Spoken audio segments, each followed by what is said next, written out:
Morning, Matty. G'day, guys. Hey, first up, I'd like to say thank you for your F1 Corner pre-record. It was good. Yeah. Yeah. It was good. It was good that we could just contain it Yeah. and then play it out, and it was informative. Some people did a little bit of feedback from some people said it had about 3 or 4 endings. You just kept coming back. Yeah. That would be the only bit of feedback. Well, it was sort of that, it was a breaking story. Yeah. And then I forgot. It was such a great race, and I kept forgetting bit because I got right to the end of recording it for you guys, and then I remembered Lindblad shitting the bed at the start and not being able to get his car into gear. So just a little bit of F1 chat at the start then. Everyone's been bagging the cars. Everyone's hating the 50-50 hybrid. Yep. Strap-ons hates it. Yeah. Yet the races have probably been the best races in quite some time. But I would say that's because of the new cars that moved out of the downforce sort of era, and so there's not so much dirty air. So you can be right up someone's ass, and that's the best thing about them. So whether they were naturally aspirated engines, like combustion engines, or not, that's more of an aerodynamic thing that they can be right up their ass. So that was what's so great about it. You had Kimi Antonelli, and he was just he was 0.2 of a second up George's ass, and just God, I love that guy. That insane little man. He he doesn't care. He just attacks from so far back, and he's just got that 19-year-old don't give a shit. He's got a lateral lip, and he's a cutie. You want to rub his head. And how much do Lewis Hamilton and Max Verstappen love him? Oh, it was the biggest love in the podcast in the cool down room you could ever imagine, and it was so heartwarming to see how much Max and Lewis get on, because you hear all these stories, there's the sort of the drive to survive, but those two just respect each other, and Max is going, oh, you were so good on 6, and you nearly killed me on 13, and then I was just thinking, George Russell, who thought he was going to be coronated this year as the champion. The Mercedes was so far ahead at the start of the year with the engine and the car and everything, but now he's got Antonelli, who's just, a rookie last year, but now he's just that much better. He's just got more pace, and then to look at the podium and the two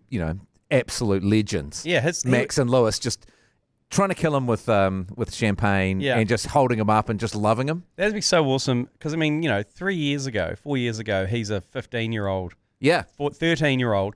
And then he's in a cool-down room with his idols. Yeah, Lewis there's Hamilton all these pictures coming out of him, getting autographs from those two back in the day. Yeah.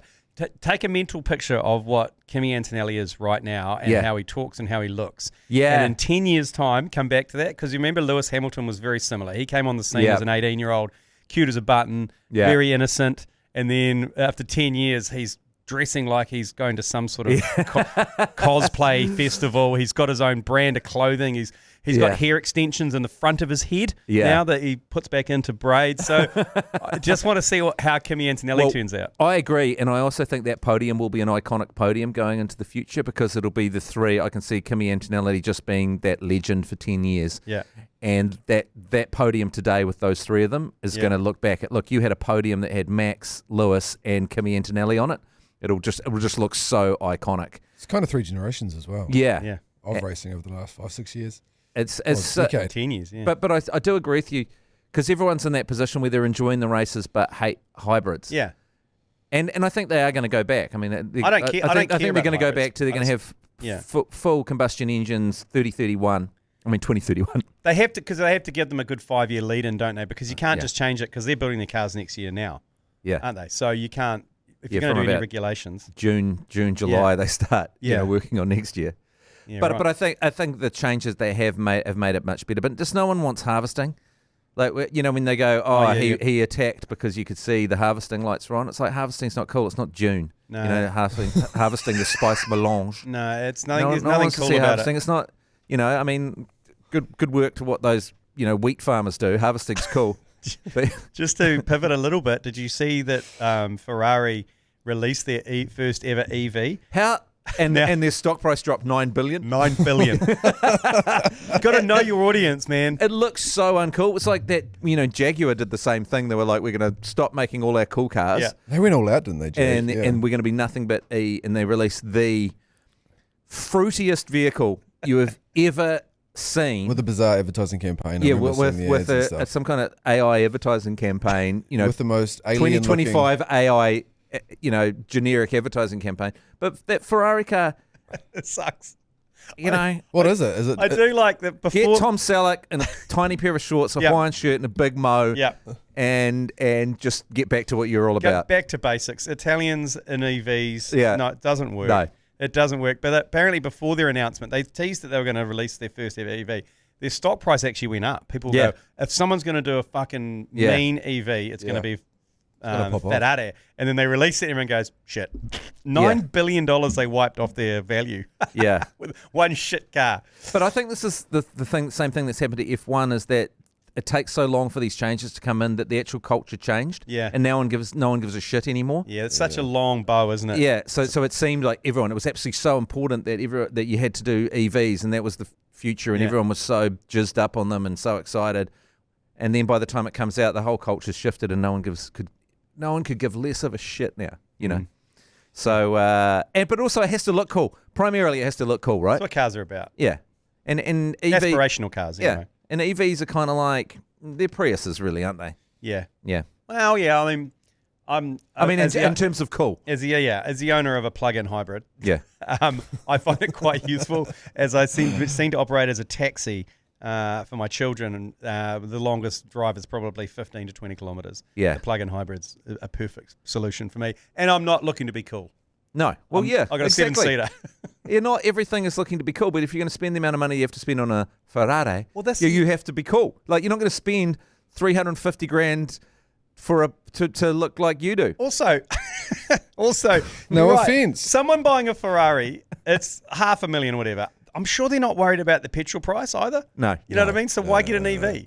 Yeah. Because isn't that the main motivation for an EV? Is it environmental? No, it's you saving talk to money people that have EVs, and the torque is pretty impressive. And when you go down the on ramp, and you hit the the Northwestern at 150k, and then have to slam on the brakes because you're up the arse of me in a Ford. But you can do that in a Ferrari anyway. Yeah. Surely you're coming around the corner at 150 on the Northwestern. The thing that they forget about F1 is that people love the noise. Yeah. It has to be terrifying. It has to be screaming. It has to be mind-altering.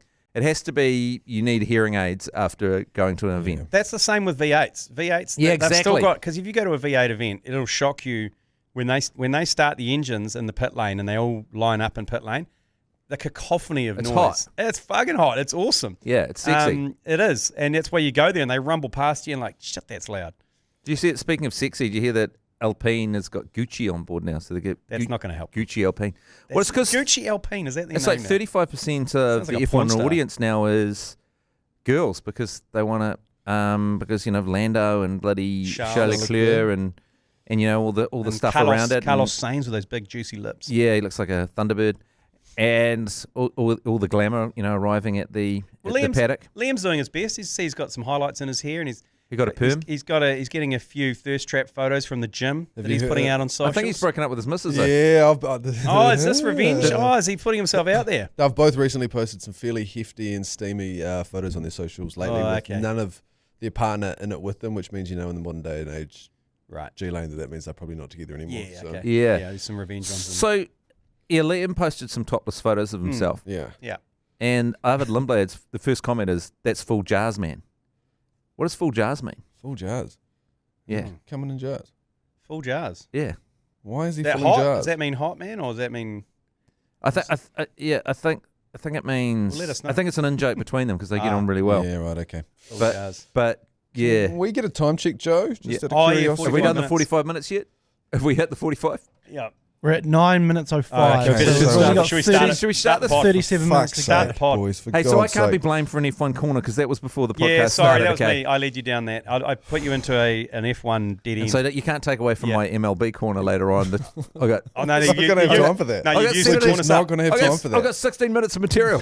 You've used your corner up. That was an F1 cul-de-sac. Live from the Export Beer Garden Studio, this is the Agenda Podcast for Thursday, the 28th of May. The Agenda Podcast, the home of sporting nonsense and claptrap. Brought to you by Export Ultra. Oh, what a game it was, Joe. You might as well just play the audio if that's all right. State of O last night was an absolute doozy, boys. Eventually plays it. Cleary kicks high. Tedesco coming through. Here's pressure. Tedesco's come down the other side of it and scored. Yeah, what you hearing there? Biggest comeback in State of Origin history. Tell me about the red card because, look, I know that it's a different time zone, but does it really have to start at 10:05? Oh my God, does it really have to kick off? Could it not? Is that 7:05 over there though? No, Sydney's only 2, isn't it? It's an 8 p.m. start. 8 p.m. start. Yeah, you're right. Just make it 7 p.m. It's start. so late. I every year I do the same. It is only 8 over there. Every year I do the same. It's probably the same as you, Matt. 9:30 I see coverage starting, and I go, you know what? I can probably do this. I can probably watch a bit of this, and then I get half an hour of build up. I get another 10-minute Gus Gould walk and talk, and I'm nodding off. And then the first hit up, then I'm in bed. Yeah, let alone seeing fucking Queensland blow them out by 20 points to nothing in the first 25 minutes. I watched the highlights this morning. And I was like... It was a doozy. And I watched the highlights, and I was watching with Mania, and I said, are they just showing Queensland tries? Because it was 20-0. And I was like, is this just the Queensland fluff channel? And he's like, no, this is how the game went. It was unbelievable. And then Kerry took control. And what a comeback. But what was the red card? So Kalen Ponga, it was... You know how often they kind of overlook kind of headshots in State of Origin? Yeah. It's kind of a rule. It kind of sort of operates as in an island outside of the wider NRL. Yeah. Kalen Ponga came over like an absolute missile, and the guy was going down. And he no arms, so it was a shoulder. It was a shoulder. It's old school. Yeah, it was old school. A shoulder and his head collided with the opposition player's head only. So so it wasn't a controversial red? No, and it wasn't. The commentators were livid. They were like, "It's a head clash! It's a head clash! It's a yellow at minimum!" And but if you look at the replay, and Kalen Ponga took his headgear off, he was bleeding from the ear, and he goes, "Look, it was a head clash." It was like, no. That's because your shoulder hit his head. He went unconscious, and then you hit him with your head. It was wow. It did need a card. Yeah. I mean, red was. That was the game changer. It did change the game because in league you go. They looked unbelievable, Queensland, man. Sammy Walker, is it Sam Walker, that young guy? He was unbelievable, and Kalen Ponga was also doing some weird shit. When you're down from down to 13 to 12, and you've lost your fullback, and surprisingly, that last kick at the end that went over. Surprisingly, obviously there's no fullback. Yeah. And they scored, but that did change the game. But it's great. It's good spice. Yeah. To keep it alive. That's true because in Union it's not the end of the world anymore. I mean, they basically expect to lose someone now, don't they? Yeah. 14 v 15 is very different than 12 v 13. Yeah, 12 on a rugby field, there's gaps. Yeah, plenty of gaps. The boys on the Mad Monday podcast will be covering that off later on today, so tune into that. Now, the Black Caps took on Ireland in the first day, last night, the first day of the test. Have you watched any of the coverage of this, Matty? No. I feel like the cameras are being controlled by a 14-year-old with a PlayStation controller. Yeah. Back in London or something. Right. Because and obviously they've got some sort of AI ball tracker, or shot tracker or something, Joe. Yeah, it's quite weird because they'll be like another maiden over there, but the camera's panned to the boundary like the hit of Conway's smashed it to the boundary. Oh, right. That's quite it's quite robotic in its movement. It's kind of that weird kind of soft in, soft out kind of thing, like an autofocus. When you if you do a Zoom call with someone or their laptop auto zooms in and out. To crop. Is it just that they don't really know cricket? Because when the All Blacks play Irish overseas, don't know cricket. Yeah, when the All Blacks play overseas in America and they don't know how to film it. Yeah. They're all the wrong angle and they're filming the wrong stuff. I think it's more a cost thing as well. It's Ireland. Right. It's Ireland. They've only played. I think this might be their 9th Test match or something. They haven't played many. But we were 86 for 4 or for 5. Yeah. 4 or 5. So we were in trouble at the start. Latham got absolutely sawn in half with this commentator's curse. Tickle it around the corner. 2 men in great touch, Latham and Conway. It's a brave man who opts to bowl first. Oh, got him! And just like that, Adair strikes! Off the money, the first delivery. The second one couldn't have been any better. Quite like that commentary duo. It's a decent duo. What he's done. It's something great about the Irish. You leave at your peril. Yeah. And Latham, he's gone for a duck. There you go. So gone for a duck. I'm gone for a duck. Why was she, Can we hear the start again? Because I just want to make sure that she's Irish. Tickle it around the corner. Oh, tickle me. Tickle me around the corner. 2 men in great touch, Latham and Conway. It's a brave man who opts to bowl first. She likes got him! And just like that, Adair strikes! Wow. Why was she saying that they were in great touch when they were both sitting on nothing and the game had just started? That's what I was trying to figure out. Second ball, yeah. I think because they scored 200s each Right, in that test in December of last year. Oh, that's right. It's got to be in great touch. Is there a bit of a crowd there? 6 months ago. Nah, not really. Oh, a little bit of a crowd. Sounded like it there on the crowd effect. Decent crowd. It's in Belfast. They were playing in Belfast. So obviously, Risky. Ireland play as things changed. Ireland play as United Ireland in the cricket field. They must be. Are they? Yeah. But disappointed Kane Williamson, because this is a prime opportunity for him to chip away at that 10,000, and he only got 36. So a big 100 for him would have been good. Ravishing Rick Ravindra got a big 100. Blundell's not out on 142. Does he have the towel out the back of the arse? Yes, of course. Oh, love that. Yeah, Cowboy Blundell, 142. He's not out, and the Foxy, Dean Foxcroft is 38, not out, and New Zealander 361 for 5. Nothing like when you haven't scored a run throughout 2 years to come up against Ireland and score a pointless 100. Yeah, but it's an open wicket before the England series. That's what it is. It's an open wicket practice. There's no World Test Championship points online here. It's a chance for them to get some overs under their belt, which is fair enough. What's the time looking at, Joe? Are we moving okay here in terms of pacing? If you want to go full nude on that, Dylan Cleaver and Paul Ford are going to go pants down full nude on the Irish. Well, hopefully. Is he okay, Dylan Cleaver's sending some... Can we talk about this or not? Messages. He's let's just say he's been literally rolling around in his own filth for the last 24 hours. He has had... He's quite ill. He's quite ill. Right. Oh, but he's still going to do the podcast today. I believe tomorrow. So. Tomorrow. Okay. Yeah, he's going to give a mid-test update and an update on his own health. I don't know if can I read the text. It was just a text that we received this morning that Joe read out, and I thought I was having a stroke at the time. I think read the first one where he had to cancel. Yeah. Okay. So he's like, he said, got decaying material exiting from rectal and oral escapes routes today. Not likely to make the pod. Decaying material. Yeah. Decaying material goes, discovered yesterday that I'd literally shit the bed the night before. Has he been shoving like dead animals up his butt? Yeah, I mean decaying material. So he's got a gerbil up there. Yeah, or an eel. Eels are quite trendy. He's like an eel. So he's got a rotting eel coming out. He goes, I discovered yesterday I'd literally soiled the bed last night. And it therefore... Literally. See, when he says literally, he means literally because he's a wordsmith. Yeah. So he has soiled the bed. And therefore, I've been wallowing in my own filth for at least 14 hours. Well, just because you soil the bed, you can change the sheets, mate. I've been Why did he have to stay in it? You don't wallow in it. He didn't know. I have been living in a sort of a Dickensian nightmare. But I believe my health has turned a corner. He's been sent to the workhouse. He's living in the Dickens era. Wow. Anyway, geez. So has his wife abandoned him or something to his own? I think so, man. Yeah. His own it's all the puzzling and the cricket chat. This is the great chat that they have with Paul Ford, because Paul Ford replies. Fuck. He replies. What does he reply? Poonami, revolting but eloquent. Yeah. Even There's a couple of fellas at the top of their craft.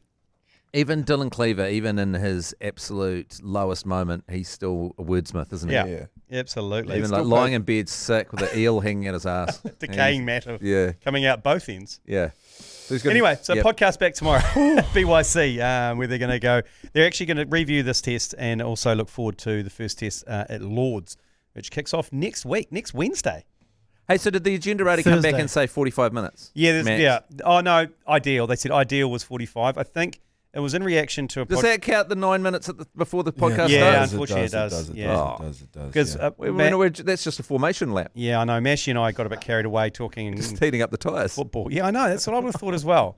I mean, look, there is a case, Matt, to say that the podcast starts at the intro. At the sting intro, the pre-recorded sting intro. Yeah, people can skip to that if they want. Yeah. We're just warming up. Yeah. You don't want us to go out there without stretching. The formation lap. We're just weaving all over the road. Well, and that's why we hit the actual pod, like just in peak form. But it will be a relief to you that the person that did say that 45 minutes is the right amount of time did also say that, we do listen past that, but we just don't really feel that great about it. Yeah. Right, they start to resent us. Yes. Correct. There'll be people that are starting to resent us already in this pod. Yeah, I think they can sense that it's going to go over 45. Do we have an audience, the audience that resents us the most out of all audience? Yeah. I mean, repeat listeners that just resent us. I can't imagine a podcast that has more abuse either, and it's yours, please. I mean, Monday was quite traumatic for me in terms of the loss to the Crusaders. Yeah. Crusaders are coming through. Yeah. It's all lining up for the Crusaders. Every time we do something like an ACC pre-event or something like that, I think that it's going to be like the McQueen incoming. We're going to get out of the ACC van and it's just going to be, cheers and laughter and these walks of honours, and no, it's just cigarettes being tossed in a beer. Someone getting thrown at your chops. Throwing a sausage at you. Get hit by a sausage, yeah. We have a very confrontational sort of relationship with our audience. But that's what it's like with your friends, isn't it? Yeah, is. Absolutely. Yeah. Sausage to the face. Let's take a break. Come back and chat about some ice hockey, some dog roll, some Moana Pasifika, and then also some All Whites. That's a lot. Right, boys, 20 minutes. Put the foot down for God's sake. Okay. If you want to win some ice hockey tickets, well, this is the place to do so. The NZ ice hocky season is well underway and we've got a double pass. We've got more than one double pass to give away, in fact. Games are happening in Auckland, Queenstown, Dunedin and Christchurch. So text ICE, ICE, in your city to 32336 to get in the draw, or if you want to get someone deported. And what? Hey, we post links to watch every game live on our Instagram story every weekend, so keep an eye on those as well. And click through to watch some more puck action. Some puck action? Yeah. Well, speaking of puck action, Dog Roll was out for another 5 months. Great. Oh, yeah. I mean, I feel like I haven't even seen him this year. The All Blacks have been hit with a huge blow. The only place I've seen Brody. him... You got to bring back Lurch. Yeah, bring back Lurch. He's got a record try-scoring spree in Japan. Lurch is the best lock in the world. Bring him back. How old is Lurch? He's only... With all due respect. Well, how old does he look, or how old is he? He looks 150. No, because he'd have to play 17 games of NPC before it fucking came to place. We've got some rules. We couldn't change them. Did you make them up? Yeah. But we can't change them. He's only 34. Bullshit, back Lurch. He's only 34. Bring back Lurch. Yeah, bring back Lurch. He's been playing rugby my whole life. I feel like we haven't seen Dog Roll all year, so I feel like... And also, do you know what? This solves a problem for Dave Rennie, because he doesn't have to pick... Dog Roll was Razor's man, and now Dog Roll's out. Yeah, right. Dave Rennie can come in, fresh eyes, and go, right, here is the captain. Because we all know the captain was really Ardie Savea in terms of a leader of men. Whether Ardie Savea comes in and takes over captaincy, coming back from Japan, who knows? What's happened with Rob Penny? So Too many. The Easter Island head. He's out. We were talking about this yesterday. They've just kind of slid this announcement under the rug a little bit. Some kind of... Like it was always the plan. And then not Steve Hansen, but... not Steve Hansen. Not Steve Hansen. No. But Hansen anyway coming in to replace him. But is that a voluntary... I don't know. This is a leaked... This is a bit leaked. It was supposed to be an announcement at the end of the season. His 3-year contract is up, Rob Penny, and they've decided to go in a different direction. They have, or he has? No, Canterbury Rugby. Oh, they have? The Crusaders, yeah. So that is... Because they've announced that... Which Hansen is it? Scott Hansen. Scott Hansen. Who used to be the assistant to Razor when he was at the Crusaders. So they've gone back to the old school. Right. But it's been leaked, and everyone's all upset that it's been leaked by Liam Napier mid-season that he's on his way out. So interesting way to do it. If they manage to win another title, which is they're looking like the favourites now. 2 titles gone because they're always the favourites. Joe, didn't you sent a text through to us last night? A bit of a Joe Jerry conspiracy corner. Do you have a take on this? You did last night, anyway. No, he's got to take on Dog Roll. He's got to take on.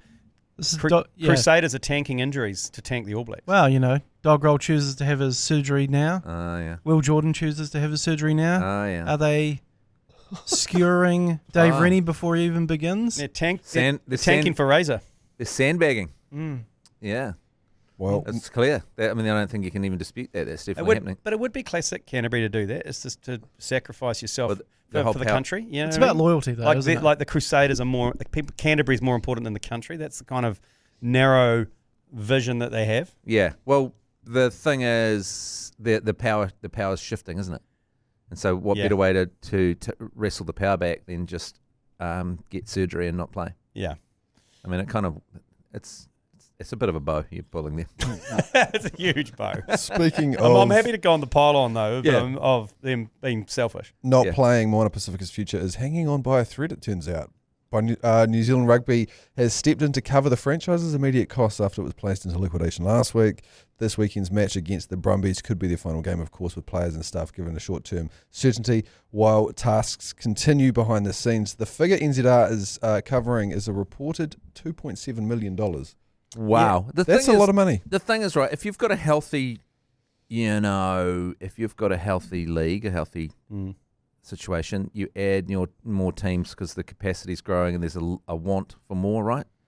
So if you add a team and it loses a bunch of money, doesn't that mean that you're finding... It's not ready for it? It's not ready for it? You know what I mean? And so, sad as this, because we all enjoyed the way they played, but isn't it just symptomatic of the problems that Super Rugby has? Yeah, it's not exactly booming and looking for expansion, but yeah, that's the word I was. Yeah. James McConey brought up the other day, and he probably the man in the know. Moana Pasifika won't be in the competition next year, according to James. What they will be doing though is a consortium that are together will potentially they might suspend the license for a year, and allow the license to be used in the following season. And in that meantime, is building facilities in Apia and a home base in Apia and actually having a team that's based in the Pacific. That would make a lot more sense. And then that gives me hope. And they can pay for it. Yeah, that gives me hope. Because if it's based there, then it becomes a Samoan thing. And the consortium that are into it, the kind of lower and then they'll win a lot of games at home like the Drua do. Yes, correct. That'd be great. And they'll have crowds just as epic as the Fijian Drua. Yeah. Will they be playing in a swimming pool like they often do? Hopefully. With the Drua? Yes, hopefully. When the rain comes at exactly at halftime. Halftime. I love the water polo rounds. Every time. It's always halftime. A stunning day. A stunning day. And then by the second half, they're just playing. Well, that would be good. That would add something to the league. Yeah, it would. Totally. So I hope. Because it's too confusing at the moment because you've got all the Blues, right? And people don't really know what part of Auckland they are. Yeah. And then you've got Moana Pasifika who are playing on the North Shore. Have you seen people on the North Shore? Yeah.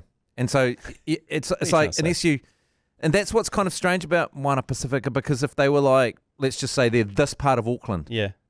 And then you could sort of understand it, but they're sort of a Pasifika team that's sort of generally somewhere in Auckland. Yeah. And then somewhere else in Auckland within the subset, you've got the Blues that is kind of just central Auckland, but most Aucklanders think that the All Blacks is the Auckland local team.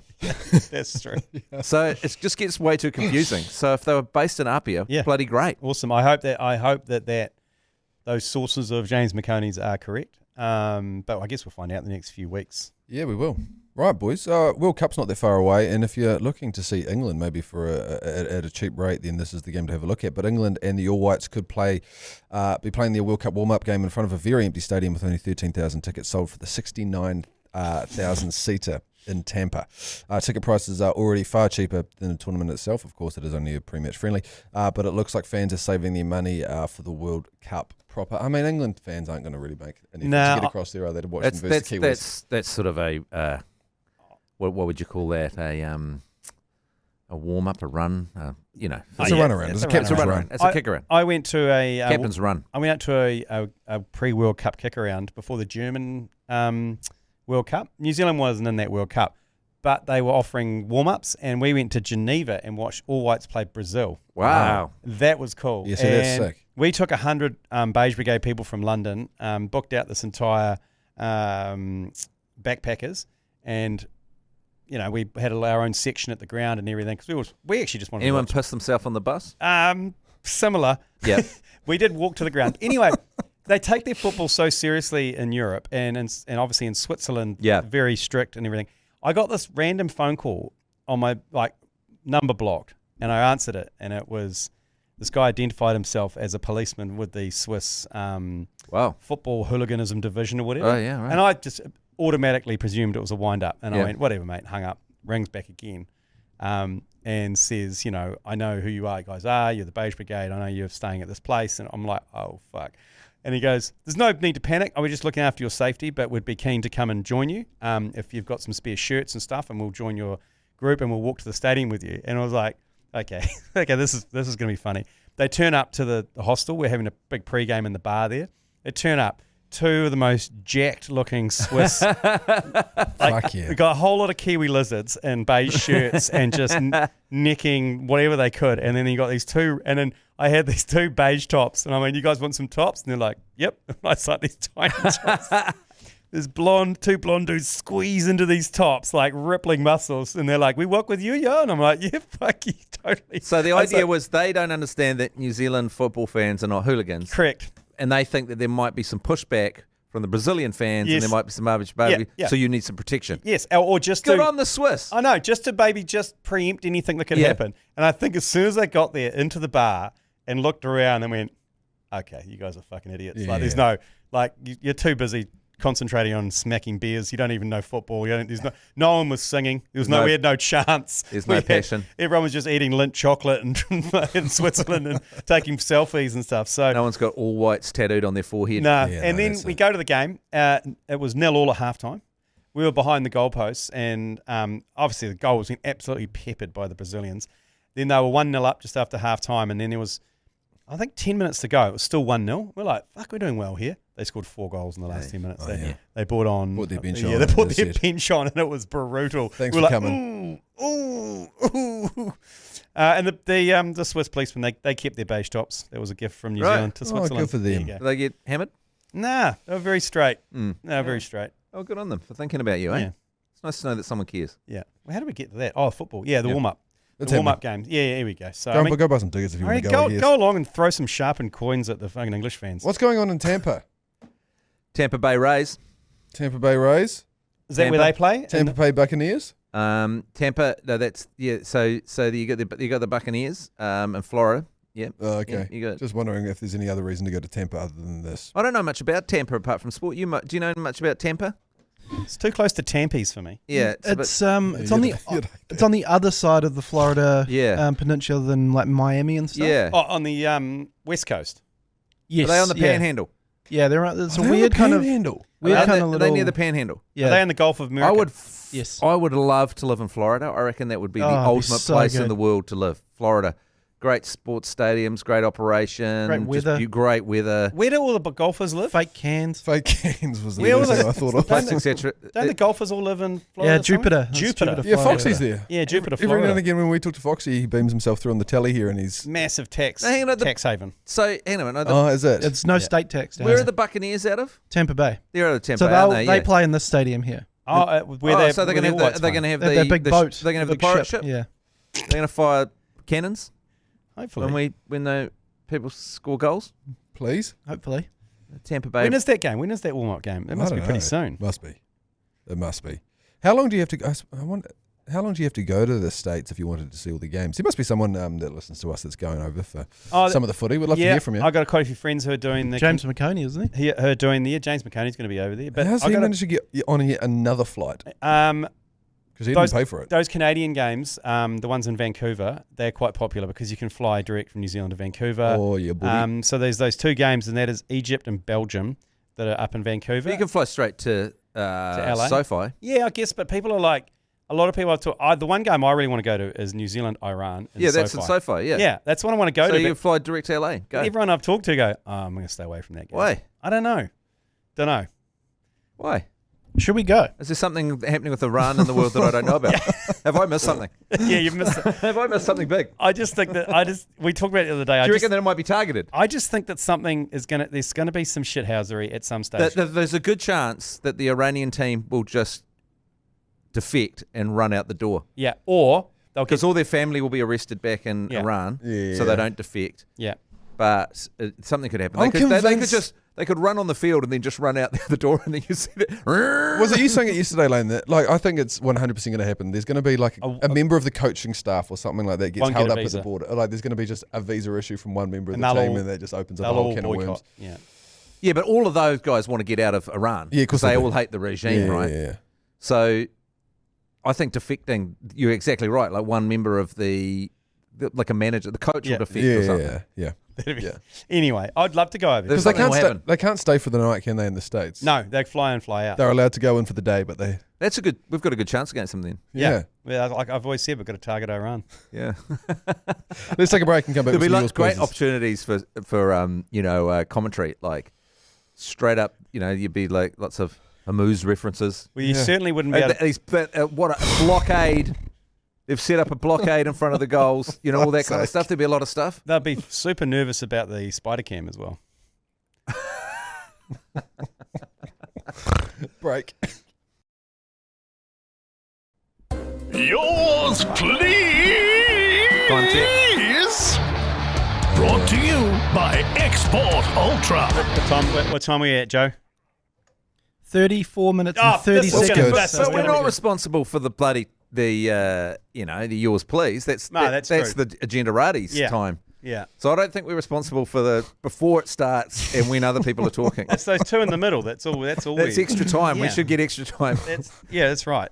Yeah. How long was the extra time at the end of the big Auckland FC game? And what? It was like, what the... It was like 5 minutes was up, and the guy was like, let's just throw it in and see if we can cause a massive controversy. Yeah. It feels like that's honestly what they do in football games. Is they go, oh shit, this is getting pretty tight. Let's just drag this out for another 9 minutes. Particularly an Aussie referee with an Aussie referee team. wanted to see something extra. How good was that, by the way? Oh. Yeah, it was a great game. Wow. Great. Was it a great game? There wasn't a lot of shots on goal. It was a good result. Yeah. The after party was when good. you care. The thing about football, if you care, it's so tense. Yeah, that's right. You know, it doesn't have to be a great game. Just any sport, if you care, you don't really care about the quality of the game. You care about that. You know, you're not letting in goals, and that you're scoring. Famously, the game that ruined football for everyone here in New Zealand. I think it was the one that everyone got behind because England did okay in the tournament. They got knocked out in the different tournament even. But when Argentina versus France in that final, when it went to extra time and Mbappe scored the hat trick and Messi was playing and it was like 4-3 or something like that by the end of. No, it was 4. Regular Did it go time. to penalties in the end? It was Yeah. an insane game of footy, and I feel like now the standards have just been set too high, and now we can't move on from that as a society. And that was like six years ago. Can I just touch on the celebrations? Auckland FC, obviously, at the end of it. Probably still going. Cam Howson and how good is that? Brooke. Scoring your first goal So sick. when you're most needed. What I was tearing up actually when he was talking after the game. I was like, but another great New Zealander is also on a post-championship tier, and that is former Chiefs prop Ben Tameifuna. You remember him? He was 150 kgs, 6 foot prop. He now plays over in France, plays for Bordeaux, I believe, and they just won the European Championship against Leinster. And he is documenting his bender, and it is one of the greats. He said in the changing room, I'm not going to get out of my playing gear until I finish. And there is footage of him at the parade the next day, still in his playing jersey, with the GPS tracker still in the back, his shorts and his socks. There's another video of him on a bike, and on the back, you know how people will bike around with their kids in a trailer? Yeah. The trailer is a Yui boom, and he's just driving around the town with a Yui boom in his full kit still. And there's another one of him driving around in the trailer. He's got the 2 trophies in the back and the Yui boom just driving around town. That's what he has got the championship red card bender, and he's using it to full. That is a new high that's been set. Yeah. I mean, anything less than that from going forward you should not be tolerated. Oh, the boys are off. The All Whites are off. They're actually on their way now. Yeah, and they left yesterday. Oh, bullshit. I saw DeFries. So some of them would have had yesterday. to shut down celebrations at some stage, I guess. Well, you could carry on the plane. I'm sure they're flying business class. That's a good point. You get offered a glass of champagne when you come on. And then they're about to pull up to Florida and then just get on it. With the English. Fucking hell. What a time that would be. Well, click the microphone button on the iHeartRadio app. Send us a message for God's sake. If we only got about 6 minutes left to get through all these. There's some stuff available in Miami that will keep you up. That's a good point. Peptides. Yep. A lot of sunglasses on in those photos after about day 3 on the Auckland FC Instagram. Yep. That's all I'll say there. Boys, it's night time. Yours, please. G'day, lads. In relation to your greatest fictional athletes, Oh, yeah. you're missing one glaringly obvious, although I wouldn't call him an athlete. We're talking Lightning McQueen. Oh, good one. 7 Piston Cups. Yep. 2 great movies made about him. Yep. We ignore the shitty second one. Yeah. you like the spy one. Yeah. Thoughts? Fuck South Canterbury. The thing is, do you know that I couldn't agree more with that, by the Liam way. Lawson's, he's been asked what his inspiration to get a rating was, and it was Lightning McQueen. Yeah. Oh, shit. Is Yeah, it? yeah. He's like, Of course it was, brother. that's his biggest, it's not His biggest Ayrton, it's not influence. Ayrton Senna. It's not Scott Dixon. No, it's Lightning McQueen. It's not like Bruce McLaren. There's not Denny Holm. There's a lot of questions about Lightning McQueen. Like, what's inside him? Yeah. Like, has it got organs and stuff? I've gone deep a few times on Yeah, and how this works and how the world of cars Yeah, works. and Because everything's a car. Even the animals are cars. So what does the inside of the car look like? Yeah, and in planes, which are part of the wider Cars world, that movie, there's World War II planes, which means there's a car Hitler somewhere. Oh, yeah. That's true. Yeah, that's a really interesting Like point. the big Mercedes, with the big stretched open-top Mercedes. And also, do you grow old? Like, so you've got Doc, that he races against. Yeah. And he talks about no lollygagging. Yeah. But then he lollygags in the race, but let's not get into that. What is lollygagging? That's when you piss around and do silly stuff at the start line. But anyway, so do you get born like Lightning McQueen, or you're a little baby and you grow, and then you get older, you turn into a classic car, or you just I think you are what you are. You are what you are. You get spawned. You get spawned into that, and that's so it. if you're spawned as a Model T, like there's one in Radiator Falls that's a Model T. So you were grown. It's like a Benjamin Button situation, but you don't change. You're just grown you're born as an old man. He raced as an old man. That's my take on it. So if you open the doors, you're going to get the side of his eyes and the optic cable going into his. I think so. But why are there door handles? Why are there door handles on Lightning McQueen? I don't understand that either. Who rides in them? Like who's getting in them? Yeah, no one. See, this is why it's a kids movie, not a adults movie. You guys have just sat And what down. about the Pope Mobile? So there's a Pope Mobile. So you're born as Interesting a point about the vehicle Pope. that just is that so that the Pope can get inside you. And then that means there's car assassins out there. But they must all be made in a factory, right? That was how they were made. Well, yeah. So they started. So they probably they didn't have a childhood. These cars, I don't think. I don't think that's how it's worked. Oh no, but they would because you see child cars running around. And you see little flying bugs, like little. So they do grow up. These cars. There's little, V-dubs that are flying around as bugs. So they had to start somewhere. So they must have had a life. So what was their evolution like? Like was Mater a baby once? Okay. Look, I don't think the people. I mean, how come Mater's rustling? What's that? Is that cancer? Yes. Yeah. Yes, okay. they're all going to die. He's got a bowler. So cancer's like a bowler. Like tomato without the t. Yeah. Yeah. Okay. Yeah. Next one, yours, please. I don't know if we're done with that. Fellas, just heard the Breakaway podcast. Hooters chat. We went to Hooters? Emperor's Palace complex in Johannesburg a couple of years ago. You could tell that they would make it a bit more family friendly. My missus was actually a bit disappointed they weren't showing more skin, but I was still pretty happy with it all. My imagination was running pretty wild. Grateful to be you know there. what I mean? Good wings. That's so good. That's just grateful to be straight there. up honest chat around how he was quite happy with the amount of skin shown. But Hooters RIP. I mean, there's not many left anymore. I took my kids to Hooters a few years ago in Los Angeles. Did they love it? Yeah, they did love the wings. Lovely lady serving us. Yeah, friendly. Yeah, service. I felt like she really liked me. Yeah. Well, I was just saying, if you headed to Nottingham for the Test match up there with the Black Caps, there's the Hooters. They're just across the canal from the ground. It's from another era, isn't it? Oh yeah, absolutely. It totally is. Did you guys go to the one in Vegas? No. We didn't either, I don't think. I was so lost in Vegas. Yeah, no. Okay. Yeah, so lost. / drunk. / It was the least of my worries. So deep in a mushroom hole. So many mushrooms. Yeah. And then asking Frono Boddicker about... Yeah, we don't want to go there. Okay. Next one. G'day, boys. G'day. Just thought I'd like to point out, last year Meshi was all up the Auckland AFC. He was all over the ground announcing and up at Muncie Grill. Yeah. This year, they don't get him back, and they got some silverware to show for him. I just, maybe a reverse curse? No, maybe a curse? Fuck knows. Anyway, got him a shit. Love you. Bye. Nah, get fucked. No, I think I'll answer this one for you, Meshi. I know you came out. I mean, it was just a performance thing, wasn't it? Really. Me? Yeah, they just didn't want you back. It wasn't a curse. It was just the fact that they found out that You're just going to stick up for him with that. In Mash's defence, he was just shit at it. I thought you were bloody good. No, it was fine. I did it a couple of... I just haven't got the call up. Yeah. If you want the honest answer, I can tell you what they did do. They just merged the ground announcer and the MC together. That makes sense. And I couldn't...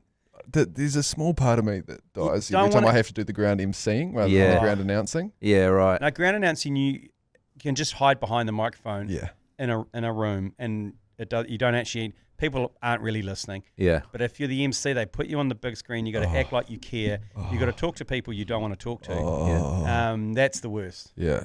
Just go home. Yeah. And just sit in the shower with your clothes on. Can commercial radio stations just admit that no one cares that you're there? Yeah. No, I agree. Like all your effort, no matter what you're doing. Yeah. So no true. one cares. No one gives a shit. No one sits there and goes, I might tune into that radio station because I know Bumhole and Dickwater there from the breakfast. Absolutely killing it. Spit roast. I'd love to listen to the morning spit roast. That would be a show I could get behind. With Dicko and something. With Dicko and Pooh Bum with the morning roast, I am there. So unless you're Dicko and Pooh Bum from the morning spit roast, I'm watching it half time now. Yeah, and I don't know what you're doing. You're cracking gags that no one can hear because it's echoing around the freaking stadium. Everyone's off shoving a sausage up their ass. They don't care. Well, that would be good if you had to shove a sausage up your ass and run the length of the field without it breaking. Then excrete it into a bun and eat it. Yeah. But you're right, though. Is there many families out there going, righto, kids, let's go to the Super Rugby tonight because you'll never guess who's ground emceeing. It's old mate and old mate from More FM. And it's like, it's like, so half-time, it's like, hey, tune in your dial. Kids, remember, we saw a bumhole in the Sphincter boys. From the morning spit roast. And they had organised some kind of game. Yeah. So let's be honest, it was just a race or something. But do you know what? Though? I think that even the radio people that are doing that. Oh, they had it. I've done it. Oh, no, they do. No, we've all done it. The reason why I bring this up is I've done it a number of times and you're out in the middle of the field going, no one cares. It's because content directors think it's a stroke of genius. Yeah, they think it's some of the best promo that you can do. They write down their plan for the whole year, and then you'll be half-time at a NPC game. And every host goes, fuck. The only... Fuck. Yeah. only way to get out of that is to just completely grenade it. Like, pull your pants down, light your pubes on fire, and just go full crazy that they'll never allow you back to do that again. To say, who's going to do it? Well, not Heath. He lit his pubes on fire last time. We're still getting over that. And you're sitting there going, thank Christ. Yeah. I don't mind a mascots race. That's what it should be. Yeah. What was it that they had? That they had all the mascots, but then someone juiced up and put a the Ram, Canterbury Ram, classic Canterbury. Yeah. They got New Zealand's fastest man, Tian. We spoke to him. Yeah, Tian got in there. Forget his last name. Whipton. Who? Tian Whipton. Yeah, that guy. Yeah. That and at cricket, Whipton. All people want to watch is high catches. Yeah, even on a rugby field. Great shout. Even on rugby field. Yeah. You know, you can get the two spinning drums that you can do for a bowling machine. You can turn that into one that can fire balls, rugby balls. Vroom. Put it up 200 metres in the air and try and watch a drunk person catch it. Is the best entertainment. It's entertaining, but people won't tune into Butthole and the Spit Roast Boys. Yeah. Because of that. They'll just go, that was entertaining, but that's not going to change their listening habits, is all I'm saying. It could be hosted by Dave, who's the kit guy. Yeah, exactly. So if anyone ever asks me to do that again, that's my so take on it. Should we start a radio show called Butthole and Sphincter and the Morning Spit Roast? Yeah. What channel will it be? Rolls off the tongue. What frequency? We'll have to go digital so we can just say whatever we want. We can't go. Just put it on here every morning at 8 a.m. Yeah, you go live on the ACC stream. On the ACC stream. Let's do that. Sphincter and Butthole. Well, let's at least do 1 week of it. Yeah. What kind of content? Oh, Phil. Total Phil. Just fart jokes for an hour. Fart jokes downstairs and out every single time. Let's do it. Why wouldn't we do that? I think that's what this podcast is. Yeah. How are we doing for time? We've blown over. I can feel it. We have blown over. So we've got 3 yours pleases to get through. Okay. I mean, to enjoy. Subtract the agenda ready. Yours pleases. But also just know that everyone listening right now resents us even more. Oh yeah. Oh yeah. I can just feel. I can feel it. It's like the intense resentment that we're still going. Turn it off if you want. Yes, please. Kia ora, cunts. Coming from the GC. Kia ora. Just inquiring about what your thoughts are about James Magnuson, the juiced up dingo swimmer that finishes last in the Enhanced Games event. G Lane was looking forward to it. I was looking forward to them jumping from the starting block and going the whole length of the pool in one stroke, but there we go. He lost to a clean swimmer. Yeah. It's been still that miserable mess. Miserable mash. I did notice that they haven't broken many records. They broke one, the 50 metres. Yeah, but they look great. Bit of an own goal putting non-juiced athletes at the games? No, they just didn't beat the world record, which was by non-juiced. Right, okay. I thought there were people doing the events that were actually non-juiced as well. Was there? I don't know. Yeah, there was people competing that weren't juiced. And because there was like $1 million prize money if you broke the world record. It hasn't quite lived up to its expectations. I think it's just been watered down to this like swimming, weightlifting, and something else. I think they should put them on illegal drugs. It'd be more interesting to see coked up swimmers than it would be to see, I agree. Pepped up swimmers. Or if you saw someone ripping a bucky bong in lane 1. Yes. No, it's the battle of the drugs. Yeah. You got someone that's cutting up lines. You got someone ripping a bucky bong. Someone shooting. You got someone shooting their face off on some MDMA. Heroin. You got the heroin guys coming last. He's drowning. You've got someone on the glass barbecue with half a light bulb. They're winning. My money's on glass barbecue. Yeah, that would be way more interesting. Yeah, there was a great battle of the drugs. There was a great meme page created.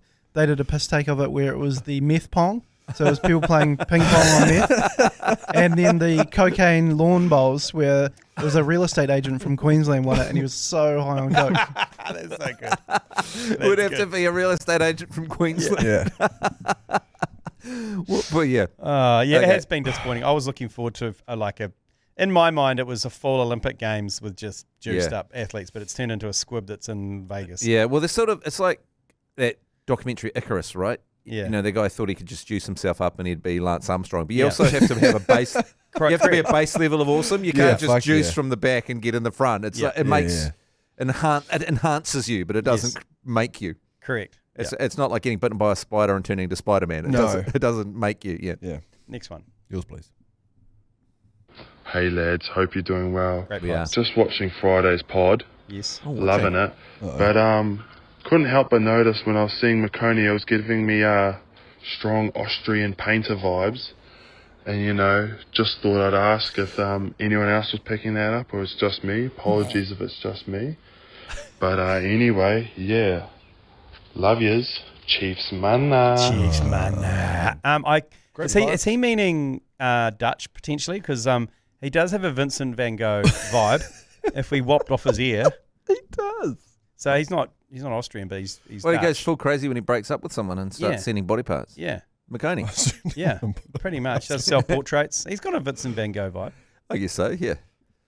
He sends them a bit at the Crowd Goes Wild desk from circa 2011.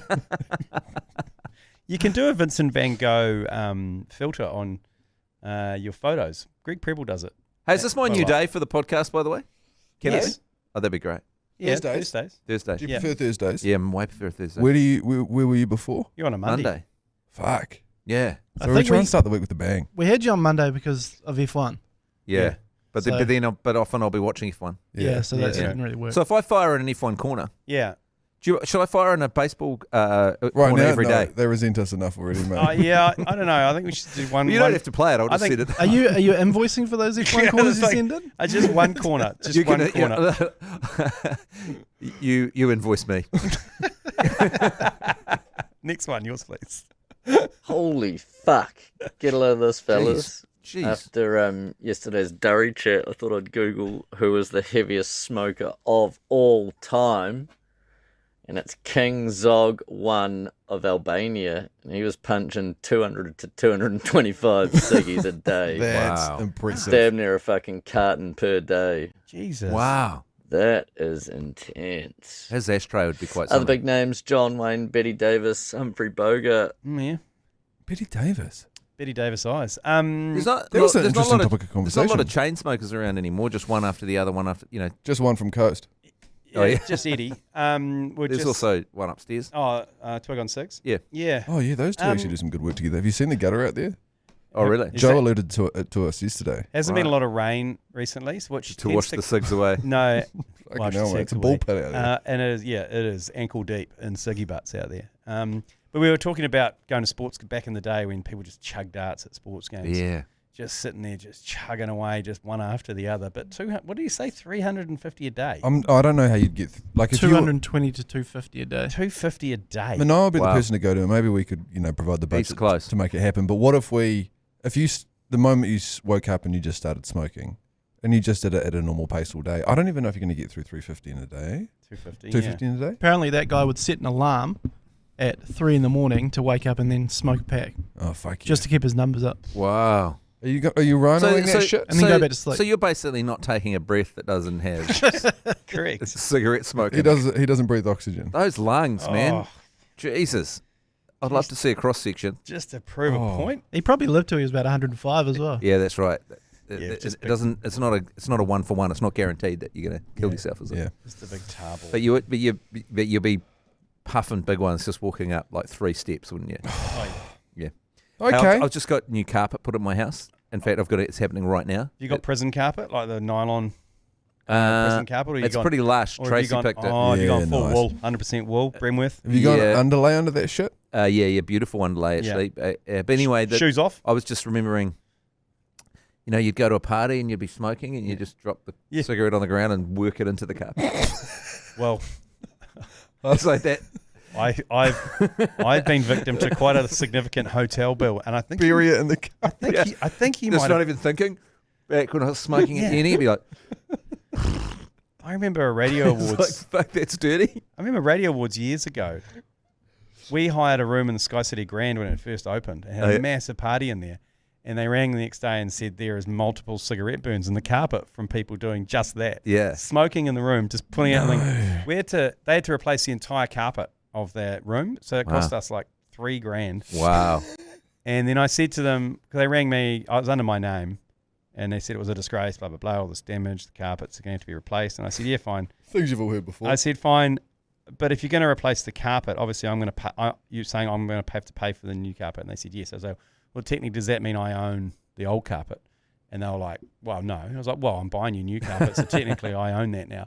And they were like, okay. And I said, so I want it. So can you roll it up and I'll pick it up from down the basement or whatever. And anyway, I did. And picked it up. It was still in great nick. It only had like 3 or 4 black marks, but because it was a 5-star hotel, they couldn't. Of course. So it was in good nick. And the radio station paid for it, obviously. I didn't, personally. And then I turned the carpet into car mats. And we did 5-star car mats and gave them away on air. Wow. See? Smart. Yeah, there you go. That's when there used to be brains in radio. Yeah, that's brilliant.